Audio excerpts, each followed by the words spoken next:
बोला यार ये मोदी जब से आया है देश 500 साल पीछे चला गया। मैंने कहा योगी को आने दे, त्रेता युग में ले जाएगा। ये तो हमारा जैसे कहते हैं जागरूक बिजनेस। मैं बहुत बड़ा फैन, मैंने जिंदगी का पहला कमीशन मैंने कहा बहुत बढ़िया पढ़ा आपने।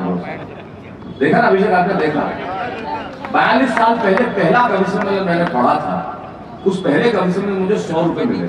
मैंने 5000 दिए थे, कुल 1500 रुपए। 100 रुपए, एक तो तारीफ कर रहा हूँ, बीच में बोल के और खराब कर रहा हूँ अपनी गति।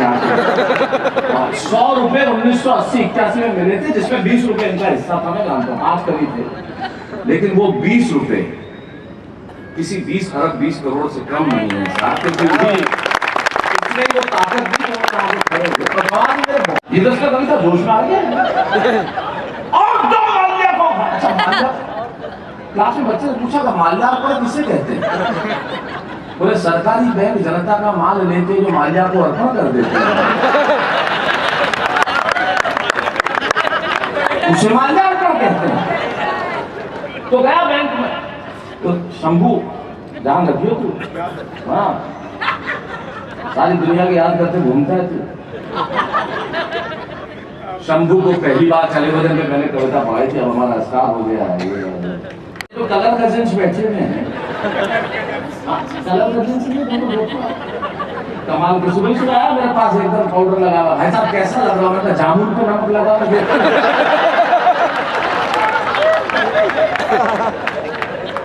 और भाई साहब और कुछ करो ना करो, डॉक्टर साहब हमारे टाइगर के लिए काम जरूर करना। मुख्यमंत्री राहत कोष तो रहते ही है, अब भी होगा। टाइगर के घुटने का ऑपरेशन करा देना बहुत जरूरी है। अरे बोले बैंक में पैसे तेरे खाते में नहीं, निकल यहाँ से।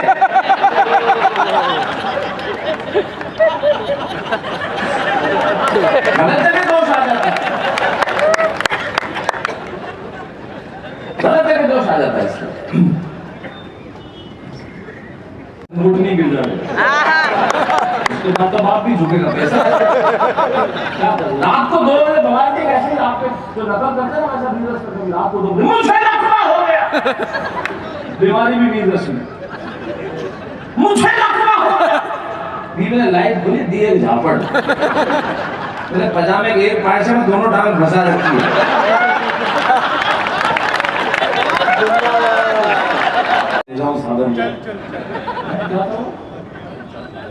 चल चल पर्दे से क्या नदियां के पार वहां हैंडपंप खोदे जाके इधर नदी है उस पार ले जाएंगे इसमें क्या बड़ी मतलब क्या चाह क्या है उस पार ले जाने इस पार का आधार कार्ड नहीं है राशन कार्ड नहीं बना हुआ है इधर का पानी नहीं आता है बिजली नहीं है क्या उस पार और ये मेरे को भी कभी समझ नहीं आया प्रेम के मैं तुम्हारे लिए सब कुछ कर सकती हूँ और कुछ नहीं कर सकता मेरे पड़ोसी ने कहा मैं प्रेम में तुम्हारे लिए कुछ कर सकती हूँ 29 का पहाड़ा सुना बोल चल आराम से जीवन में आनंद रहना चाहिए आराम रहना चाहिए आनंद बहुत जरूरी है उसके अलावा कुछ नहीं खुशी आनी चाहिए स्कूल से मुझे आ रहा है डॉक्टर स्कूल की बात कर रहे हैं आप अंग्रेजी स्कूलों की बात करो अंग्रेजी स्कूलों के बच्चे आजकल आप देखो अंग्रेजी स्कूल हमारे जमाने की बात करो आजकल के बच्चों को अंग्रेजी स्कूल में कल फंक्शन में स्कूल सारे बच्चों को मेरी एक्साइटेड हमको कहते हैं कल स्कूल में फंक्शन बस्ता लाना है कि नहीं कल ये स्कूल के बच्चे आजकल के ले जाते हैं तो मैं देखा है स्कूल के बच्चों को वहाँ चिड़ियाघर में ले जाओ चिड़ियाघर में बच्चों को ले जाओ तो बंदर सो रहा था तो एक दूसरा बच्चा मुझे don't disturb monkey sleeping don't disturb monkey sleeping हम जाते हैं पत्थर मार कर बाहर सो रहा है इस उम्र में भजन कर रहा है अनूप जलोटा है जी अनूप जलोटा नहीं बन सकता इसके लिए बहुत डॉक्टर बनेगा हमारा बेटा इंजीनियर बनेगा बेटा रात को 2 बजे जानू फोन मत करता मुझे तुम्हारे सांसों की आवाज सुननी है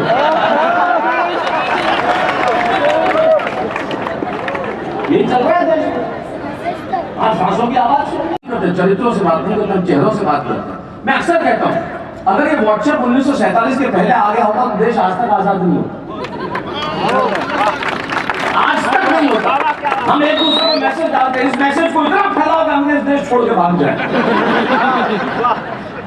हम नहीं होता हम यही करते रहते तब मैं कहता हूं कि सहजता थी सादगी थी बंदगी थी ये व्हाट्सएप और फेसबुक नहीं थे ना तब जिंदगी थी लेकिन आप किसी पूछ के नहीं तैयार जो माफ करना नेहा कक्कड़ जी मेरे भी मित्र हैं जिस देश में नेहा कक्कड़ जी के सोशल मीडिया पे 70 मिलियन फॉलोअर हो और आशा भोसले जी की सिर्फ 3.5 लाख तक ये बात करनी पड़ती है जो मैं करने जा रहा हूं यानी प्रतिभाओं से तो हम बात कर ही नहीं रहे हम सिर्फ चेहरों से बात करते हैं जिसका मैं उदाहरण देता हूं कोई अच्छा चेहरा देख ले बस हम सोशल मीडिया पे फिर आप देखो लोगों के आहा फ्रस्ट्रेटेड कुंठित लोग एक साथ चालू हो जाएंगे आप कल्पना कीजिए भुवन मोहिनी का चेहरा ये अपने सोशल मीडिया पे एक स्टेटस डाल रहे आज मैं लोकल बस से बाजार गई मतलब कार लेके जाती हूँ लिख दिया आज मैं लोकल बस से बाजार गई अब आप नीचे फ्रस्ट्रेटेड लोगों के कमेंट देखें मान लो भुवन मोहिनी का चेहरा भुवन मोहिनी कमेंट लिखा सोशल मीडिया पे स्टेटस डाला आज मैं लोकल बस से बाजार गई पहला कमेंट हाउ स्वीट दूसरा तुम कितनी सहज हो तीसरा तुम्हारी मासूमियत का जवाब नहीं चौथा अगली बार जाओ तो हमें भी ले जाना स्वीट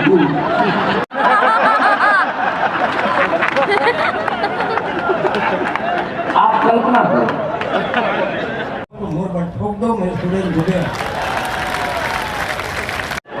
क्या है क्यों बदल जाते हैं लोग हमारा चेहरा बदल जाता है हमारी चाल बदल जाती है हमारे चरित्र बदल जाते हैं शहीदों की जो बात आपने कही उसमें संजय झाला की 4 पंक्तियां बदल जाती है क्या खूबसूरत पंक्तियां वो कहता है हम किस तरह से बदल जाते हैं कि कभी सलमान के बालों कभी कटरीना के गालों पे मर गए संजय झाला की बिल्कुल खूबसूरत पंक्तियां कभी सलमान के बालों कभी कटरीना के गालों पे मर गए कभी चेहरे कभी चालों पे मर गए कहीं हो गए भगत सिंह तो कहते होंगे सुखदेव राजगुरु हम भी किन सालों के लिए मर गए नहीं सकता बहुत आसान होता है देता हूँ गालियां बहुत आसान होता है राजनीति को गालियां देना बहुत आसान होता है उन चरित्रों पे उंगलियां उठाना जो पदों पे बैठे होते हैं उनको चुन के भेजने वाला मैं हूं क्या मेरी जिम्मेदारी नहीं है मैं कैसे किसी को गाली दे सकता हूँ भ्रष्टाचार के खिलाफ? आप मेरी बात के दर्द को समझना तो कहना चाहता हूँ, मेरे दर्द को समझना जो कहता हूँ। मैं ये कह रहा हूँ कि मुझे भ्रष्टाचार के खिलाफ बोलने का आखिर अधिकार क्या है?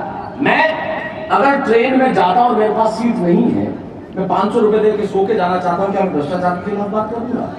मैं अगर मेरे नंबर कम आते हैं, मैं टी शर्ट मिठाई का डिब्बा देके जाता हूँ और नंबर बढ़वाता हूँ, क्या मैं भ्रष्टाचार के खिलाफ बात करूंगा? सड़क पर किसी लड़की को छेड़ता है, मैं रोक के बचाता भी नहीं, क्या मैं भ्रष्टाचार के खिलाफ बात करूंगा? मैं टोल टैक्स से आता हूँ, बिना पैसे दिए छूट के जाना चाहता हूँ, क्या मैं भ्रष्टाचार के खिलाफ बात करूंगा? मेरे घर में बिजली का मीटर तेज चलता है, मैं कार चला के उसे नीचे धीरे करना चाहता हूँ, क्या मैं भ्रष्टाचार के खिलाफ बात करूंगा? अरे 1/140 करोड़ हिंदुस्तानी आप हैं, 1/140 करोड़ हिंदुस्तानी मैं हूँ। आप अपना भ्रष्टाचार समाप्त कीजिए, मैं अपना भ्रष्टाचार समाप्त करता हूँ, मुल्क का भ्रष्टाचार तब तक जाके समाप्त होगा। और शैलेश लोढ़ा, दो महाकवि उपस्थित हैं। शैलेश जी भी आएंगे, आ ही चुके हैं। लेकिन आज डॉक्टर रमन सिंह जी के जन्मदिन पर आयोजित इस कवि सम्मेलन में हम दोनों हाथ उठाकर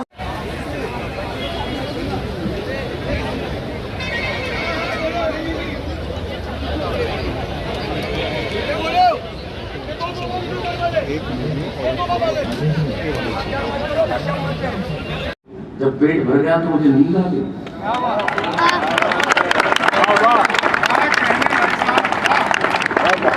हम लोग वो हैं जो चाय की दुकान पे बैठ के अखबार पढ़ते हैं और उसमें खबर होती है कि बाल मजदूरी कराने वालों को तो फांसी पे चढ़ा देना चाहिए। ये छोटू 3 चाय ला। रमन सिंह साहब अभियान चलाए ये कि सीट बेल्ट लगाने का नया कानून आया था, जो आज सबसे पहले सीट बेल्ट लगा के मिलेगा नागरिक सुरक्षा के तहत, सड़क सुरक्षा के तहत, उसको हम 2000 रुपए इनाम देंगे। सबसे पहले सुबह मिला है, उसको पुलिस वालों ने आकर 2000 रुपए, तो पहले तो चौंक गया, पुलिस वाले पैसे दे रहे। तो गलती हो गई, कोई गलती नहीं, इनाम है। जो सीट बेल्ट लगा के आएगा उसको इनाम मिलेगा। ये लीजिए आप सीट बेल्ट लगा के आए, 2000 रुपए लीजिए। क्या करेंगे 2000 का? बोले लाइसेंस बनवाऊंगा। आपका मेरे जीवन में खुशी आनी चाहिए। हम मारवाड़ियों की औलाद, विशुद्ध मारवाड़ी। डॉक्टर रघुवंश साहब, मैं तो जोधपुर का प्योर मारवाड़ी, हमारे बचपन से सिखा के आनंद एक ही चीज में, किसी चीज में भी नहीं है। कौन लेगा करोड़पति में आया मारवाड़ी? अभी तो बच्चन साहब सवाल करते हैं, बताइए 7 करोड़ मिल जाओगे तो क्या करोगे? बोले गिनूं क्या? बोले तुम्हारे मैथमेटिक्स में हम देखा उदाहरण देके पढ़ाते हैं, तुम्हारे पिताजी की पेंट की एक जेब में 100 रुपए है और दूसरी जेब में 150 रुपए। अच्छा, ये मैथमेटिक्स को उदाहरण मुझे जीवन में समझ नहीं आया। तो 3 बिंदु बना के चूंकि माना की, माना की चूंकि। हमारा जमाना तो ऐसा था, बच्चों को आज दो तो मोबाइल फोन मिल जाता, हमें 5 रुपए के लिए नागिन डांस करना पड़ता था 2-2 घंटे तक। 2 दिन मिलता था हमें तो क्लास में टीचर मैथमेटिक्स पढ़ा रहे थे, बोले खड़े हो जाओ। मैं खड़ा हो गया, बोले तुम्हारे पिताजी की पेंट की एक जेब में 100 रुपए है, दूसरी जेब में 150 रुपए। इसका क्या मतलब है? पेंट किसी और की है। पड़ोसन ने मुझे नहाते हुए देख लिया, तो मैंने कहा तू क्या चाहता है? बोले बदला।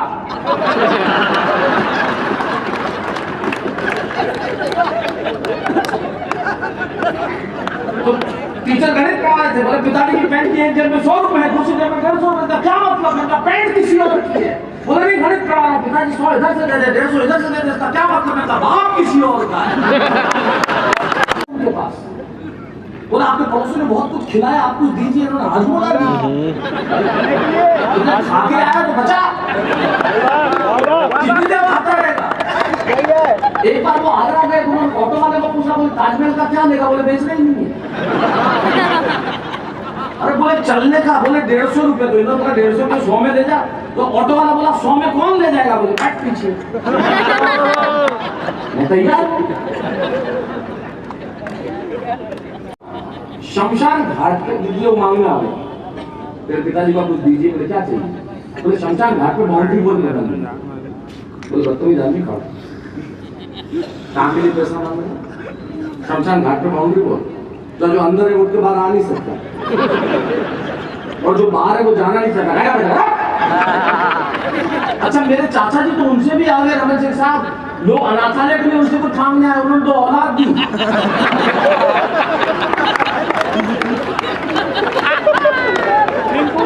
आत्महत्या करनी। पिताजी ने पूछा पैंट सिलेगा? बोले सिलूंगा। धंधा ये कितने रुपए लेगा? बोले 400 रुपए। बोले बहुत ज्यादा है। निकर समझते ना, हाफ पैंट होती है। एक बार शंभू शिखर आया मेरे पास, मैंने कहा हाफ पैंट में कैसे? बोला सैटरडे हाफ डे। मैंने कहा कल आने ही मत। निकर बोले हाँ उसके कितने, बोले 100 रुपए, बोले हाँ तो निकर इसलिए ले। आपको नाप लेने लगे, बोले कितनी लंबी रखो, बोले जमीन तक।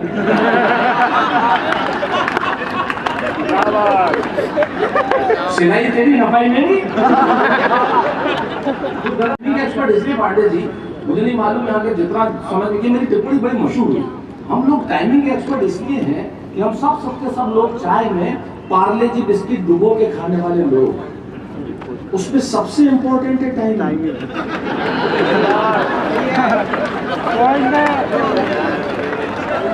आप 1 सेकंड जल्दी उठा लो बिस्किट कठोर का कठोर, और 1 सेकंड देरी कर दो ढूंढते रह जाओगे, और फिर क्यों नहीं ढूंढता जरूर है आगे बिस्किट कहाँ गया है।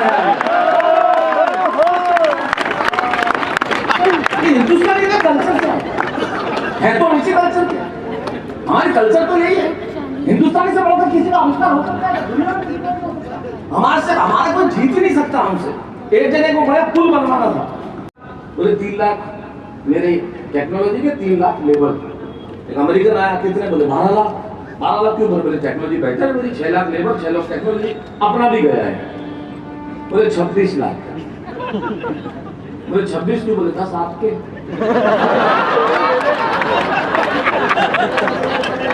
10 मेरे और 6 में तो चाइनीज बनाई जाएगा, आपने तो क्या दिक्कत है। आप बैठे हुए चाचा भतीजा, आप ऐसी बातें कर रहे, कोई काम खड़े हो गए। 300 तेरे जेब में, 200 मेरे जेब में। वही तो बेटा सब याद करके आया तू। मेरा नाम क्या है बच्चे? सम्यक बोथरा। सम्यक बोथरा। बोथरा, अरे वाह क्या बात है सम्यक, बहुत अच्छा। अरे हाथ और खड़े, चुनाव लड़ना का बेटा मत करना ये काम, जो लड़ रहे बहुत दुखी है। चुनाव लड़ना बहुत बुरे काम होते हैं बेटा। हमारे मोहल्ले के नेता जी आए थे, हमारे उधर की बात है, उस एरिया के किस पार्टी की कहूंगा नहीं, बहुत गली सकली थी, तो आ रहे थे। मैंने कहा सर रास्ता दीजिए, बोले मैं गधों को रास्ता नहीं देता। मैंने कहा मैं देता हूँ। आदमी भीतर से मार रहे निकाल सकते सारे। अबे कितना मिलता है?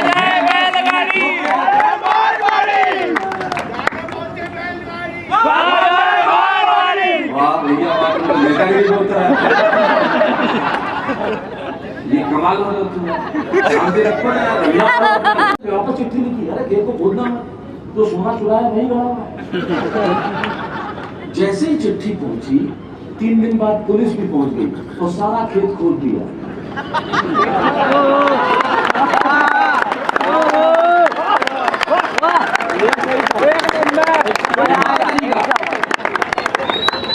ये इनडायरेक्ट काम करने का तरीका है, हम डायरेक्टली कुछ करते ही नहीं। एक डॉक्टर को हमने रात को फोन किया 2 बजे, मेरे पिताजी ने, बोले क्या फीस लेते हो, बोले घर पे आता हूँ तो 500 रुपए, क्लिनिक में मिलता हूँ तो 50 रुपए, बोले पहुंचो क्लिनिक पे आओ।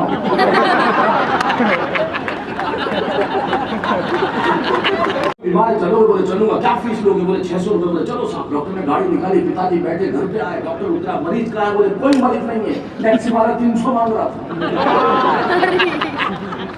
इस चक्कर में 3 लोग आ गए, 900 रुपए हो जाता है। जीवन के अंदर ये बचाने का तरीका आना चाहिए। और देखो आपने कितना समय में बचाता हूँ मैं, इतनी देर से खड़ा हूँ, एक बार नहीं कहा कि ताली बजाओ। अब बार-बार कहने क्या है ताली बजाओ, ताली बजाओ, समर्थन कम है नहीं, ये कम है, थोड़ा तुम सुनाओ एक बार, भागता रहता हूँ ताली बजा रहा है। माल ओरिजिनल होगा, अपने आप मिट जाएगा, बार-बार कहने की क्या जरूरत है ताली बजाओ। हंस रहो तुम तो यार, खुश रहना चाहिए जीवन के अंदर। आपको बीवी का घूंघट उठा, प्रेम की 3-4 कविताएं सुनाई, वो थोड़ा शर्माई, बोले शर्मा मत, ताली बजा।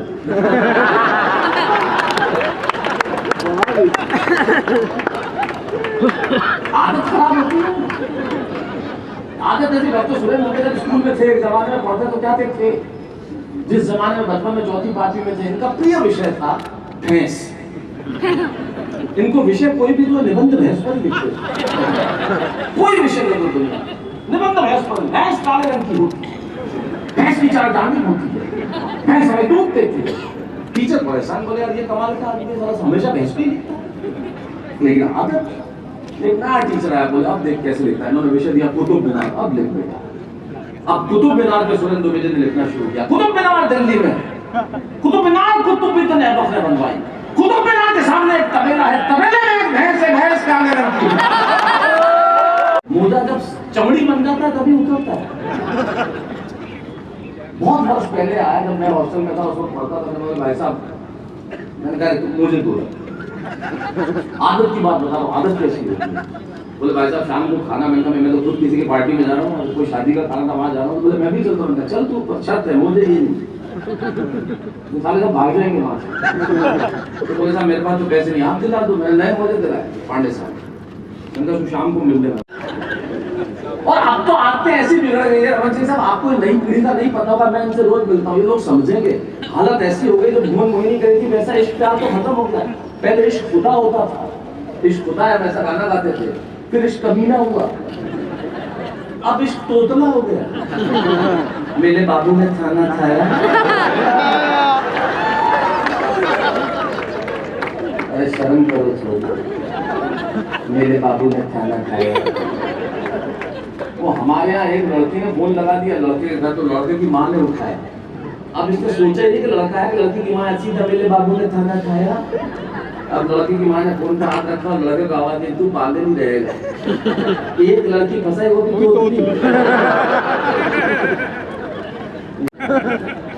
ये ऐसा नहीं, ये वैसे। एक बारात जा रही थी प्रवासा, बारात जा रही थी, लड़की वालों ने एक शर्त रखी कि बारात में कोई बुजुर्ग नहीं आएगा। अब फूफा जी अड़ गए, मैं तो चाह दूंगा, मैं तो चलूंगा। अब फूफा जी कहीं शादी छूट जाएगी, बोले नहीं मैं तो चलूंगा, मेरे को बोरी में बंद करके ले जाओ, तो चलूंगा। अब बोरी में बंद करके ले गए थे। अब वहां जैसे ही बारात पहुंची, लड़की वालों ने दूसरी शर्त रखी, हम रिश्ता तभी करेंगे, हमारे गांव के पीछे एक नदी बहती है, उसको रातों रात दूध की नदी करेंगे, नहीं तो शादी नहीं करेंगे। तो रिश्ता छूट जाएगा, सब परेशान। अब क्या करें? अब फूफा जी का मुझे निकालो, बोरी में से फूफा जी को निकाला। बोले क्यों चिंता करते हो यार तुम लोग, कैसे रिश्ता छूटेगा? साथ में नदी करनी है ना, दूध की कर देंगे, कोई दिक्कत नहीं है। उनको बोले बस खाली करा दो।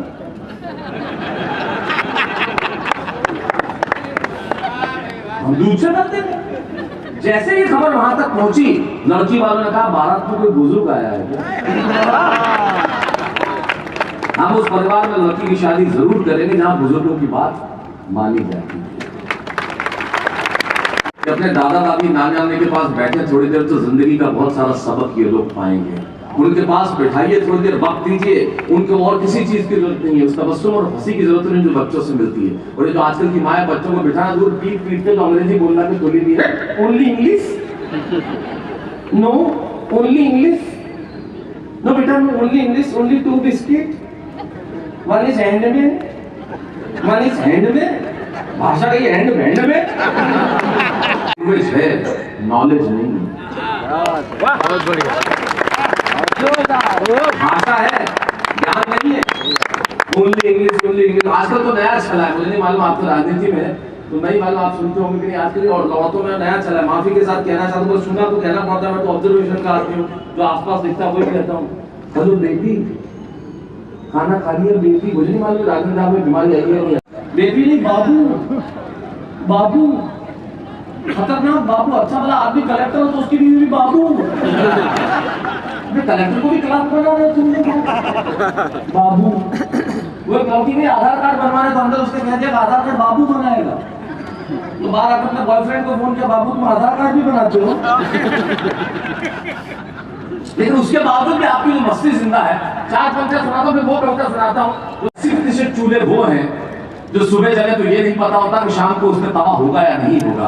वो इतने सारे पेट वो है जो सुबह भरते हैं तो उन्हें ये पता नहीं होता कि आपको पेट रोटी खाई जाएगी या नहीं खाई जाएगी। बहुत सारे कदम बच्चों के स्कूल के वो है जो ये पता नहीं होता कि वो स्कूल में जाएंगे या नहीं जाएंगे। उसके बाद भी देश हंसता है, मुस्कुराता है। मेरी जिंदगी से शुरू करता हूँ जहां से मैं निकला, गाँवों से, और आपकी और मेरी ये जो मध्यम वर्ग की जिंदगी का 4 पंक्तियां कहता हूँ। मेरी जिंदगी सुबह सुबह मोहल्ले में पानी भरने के लिए जाना। आखिर मेरी जिंदगी है क्या? सुबह सुबह मोहल्ले में पानी भरने के लिए जाना, फिल्मी गीतों को धार के साथ गुनगुनाना, दफ्तर में बैठ के यही सोचते रह जाना कि शाम को उस घर में वापस ना जाना पड़े जहां मां खांसती हुई मिलेगी। मैं दवाई नहीं ला पाऊंगा, बच्चों के टूटे खिलौनों को कितनी बार जोड़ पाऊंगा, बीवी की फटी साड़ी में से झांकेंगे सपने, आखिर वही तो है अपने, भले ही हर दिन बोझ है और खुद पर उधार है। तू जैसी भी है जिंदगी मुझे तुझसे प्यार है, तू जैसी भी है। महाराणा प्रताप यानी छत्रपति शिवाजी की वो भवानी तलवार, महाराणा प्रताप, छत्रपति शिवाजी, और ऐसा वो तेज जिन्होंने जागरण का काम किया पूरे हिंदुस्तान के अंदर, ये आज सत्ता में है, किंतु जब कोई